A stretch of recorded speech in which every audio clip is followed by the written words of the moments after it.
አሁን ጦር የሚያማዝዘን ብዙ ትውልድ የበላብን ጉዳይ ምን እንደሆነ ልንገርህ የሆነ ብሔረሰብና የሆነ ሃይማኖት ያገር ባለቤት ነኝ ብሎ ተቀምጧል አስቴር በዳኔ የቅድመ አያቶቿ መነሻ ከዛሬዋ ጎጃም ክፍለ ሀገር እንደሆነ ነው የሚነገረው ቅም አያቶቿ አባይን ተሻግረው በዛሬው ሰሜን ሸዋ ሰላሌ ፍቼን አለፍ ብሎ ባሊዶሮ በኩል ሳላይሽ በምትባል መንደር ነው እንደ ብዙ የኢትዮጵያ ታላላቅ አባቶቿ እዛ ተወልደው የተገኙት አቶ ሰንበታ ባዬ ትርፌና አቶ በዳኔ ነገው ነጋ የአንድ እናትና አቶ በዳኔ ነገው ነጋ ከሚለው መስሉት የአንድ እናትና የአንድ አባት ልጆች ቢሆኑም የአስቴር አባት አቶ በዳኔ ነገው በልጅነታቸው በኦሮሞ ቤት በማደጋቸው ይህንን ስም ከኦሮሞ አሳዳጊዎቻቸው ሊያገኙ ይችላል ነው የሚሉት የአስቴር በዳኔ የራሷ ቤተሰቦች ማለት ነው የአስቴር በዳኔ አባት እዚያው ሰሜን ሸዋ ካሊዶሮ ወደ ውስጥ ገባ ብሎ በመትገኘው ብዙ የጥበብ ሰዎች እንደ ታዋቂው የሙዚቀኛ የግጥምና ዜማ ደራሲ አቶ አየለማሞ ከተወለዱበት መንደር ያያ ቀጨምና ያያ ጉለሌ ነው አቶ በዳኔን ከታላቅ ወንድማቸው ከአቶ ሰንበታ ባዬ ትርፌ ጋር የተወለዱት ስለዚህ አስቴር በዳኔ ነገው የተባለችው አስቴር ባዬ ትርፌ ነው ማለት ነው ወንድማቸው ይሄ ስለሆነ ታላቃቸው በእናት አባታቸው የሚጠሩት የአስቴር አባት ግን በኦሮሞ ቤት ስላደጉ ያ ስም ስለያዙ ነው የመጡት በአካባቢው ብዙ ጥንታውያን ገዳማት ይገኛሉ ቤተሰቦቿም የኢትዮጵያ ኦርቶዶክስ ተዋሕዶ ቤተክርስቲያን አባላትና አገልጋዮች ጭምር ናቸው አጥቢያቸውም የቅዱስ ጊዮርጊስ ቤተክርስቲያን ነው እንዲያውም በትውልድ ሲወርድ በመጣ አደራ ምክንያት የቤተክርስቲያኑ እድሳት ባስፈለገው ጊዜ ይሄው የአቶ በዳኔ ቤተሰቦችና የዘር ሐረጎች ናቸው ያን ቤተክርስቲያን ሲያድሱ የኖሩት እያደሱ ያሉት ይሄን ሲያደርጉ ከ300 ዓመት በላይ ማስቆጠራቸው ይነገራል ልብ በሉ ከ300 ዓመት በላይ በተዋረድ ያን ቤተክርስቲያን በመጠበቅ ቆይቷል ማለት ነው በተለይ ደግሞ የአስቴር አባት ታላቅ ወንድም አቶ ሰንበታ ባዬ ትርፌ ወይም ሰንበታ ነጋ የሰማዕቱ ቅዱስ ጊዮርጊስን ቤተክርስቲያን ከአባታቸው አደራ ተቀብለው አደራቸውንም ሳያጎሉና በመጠበቅ አደራቸውን ሳይበሉ በመጠበቅ ቤተ መቅደሱን እያሰሩ በትጋት ያገለግሉ ነበር የአስቴር አባት ታላቅ ወንድም አቶ ሰንበታ ከመርሃ ቤቴ ሚስት አግብተው 9 ልጆች ወልደው በ9 ልጆቻቸውም ተባርከው ልጆቻቸውም ሁሉ መርሃ ቤቴ ሄደው ከዚያው ከመርሃ ቤቴ አግብተው ወደ ቀጨኔ ሰፈር መጥተው መኖር ነው የጀመሩት የሚገርመው የአስቴር በዳኔ ቤተሰቦች ከሰሜን ሸዋ ወደ አዲስ አበባ የመጡበት ምክንያት በመንግስቱ ንዋይ ግርግር ጊዜ አፋን ኦሮሞ ተናጋሪ ኦሮሞዎች ልክ እንዳሁኑ ጊዜ እንደ ኦሮሞማው ኦነግ ዘመን ማለት ነው ብልጽግናው ዘመን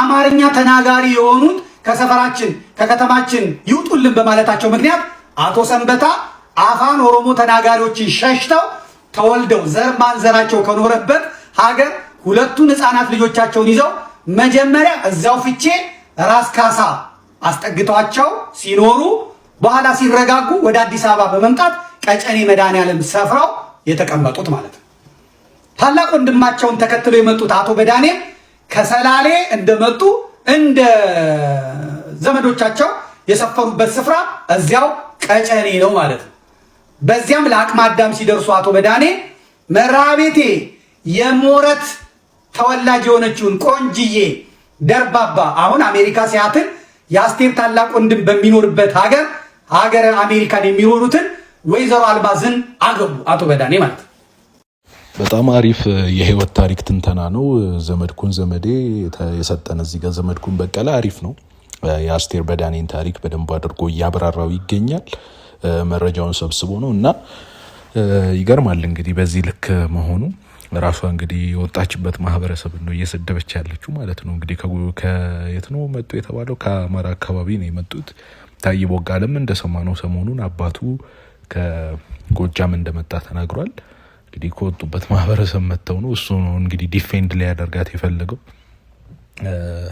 ታዬ ቦጋለ ማለት ነው እና በጣም የሚገርም ነው አካሄዳቸው እንግዲህ እሷም ደግሞ የኖረችበትም አካባቢ ቤተሰቦቿም የነበሩበት አካባቢ ወደ ሰሜን ሸዋ ማለት ነው ብዙ አብያተ ክርስቲያናት ያሉበት ምናምን አካባቢ ነው እና እዛ ኖራ እንግዲህ ወታ ደግሞ ዛሬ አህዳዊነት ነው እያለች ስትቃወም ትገኛለች። በጣም የሚገርምና የሚደንቅ ነው እየሰማን ያለነው ነገር። ዘመድኩን ከያዘ አይፋታም አይላቀቃቸውም ነው። እንደዚህ ግግም ብሎ ይዞ ያጋለጣቸዋል ነገሮቻቸውን፣ አካሄዳቸው። ምክንያቱም እነዚህ ሰዎች አካሄዳቸው ዞሮ ዞሮ ህዝቡን የሚያጋጭ የሚያጣላ የሚያራብሽ ነው። እኔ በዚህ ልክ አልጠበቅኩም የእሷንም ታሪክ።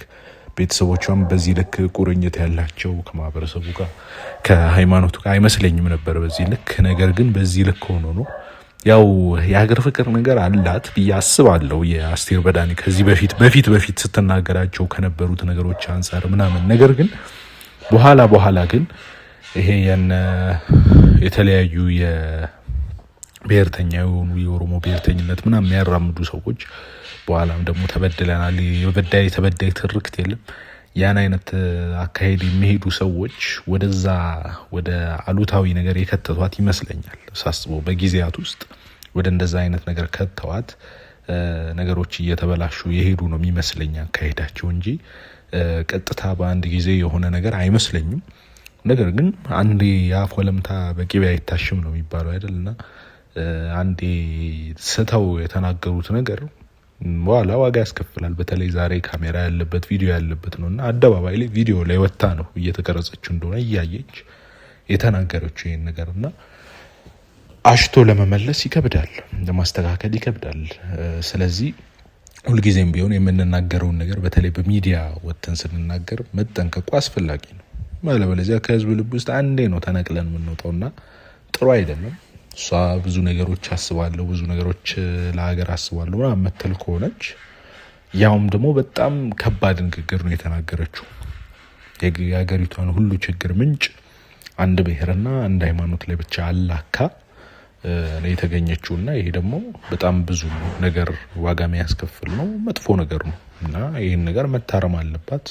አሁንም ልናርማት ይገባል። ወደፊትም ታርማ ራሷን አቅባ መገኘት ይኖርባታል። አለበለዚያ ዋጋ ራሷም ትከፍላለች ማለት ነው። ስለዚህ ይሄ በጣም በጣም በጣም መታረም ያለበት ነገር ነው።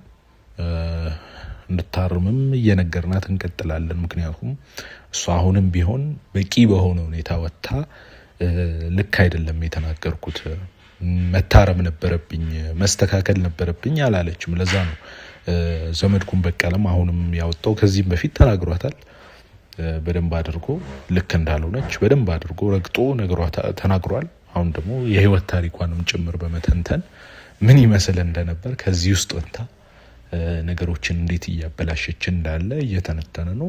ማንም አይረቃትም። ያው ይቀጥላል ነገሮች እስካልተስተካከሉና ይቅርታም ጠይቃ ነገሮችን ቦታ እስካላስያዘች ድረስ ይበላሻል ማለት ነው።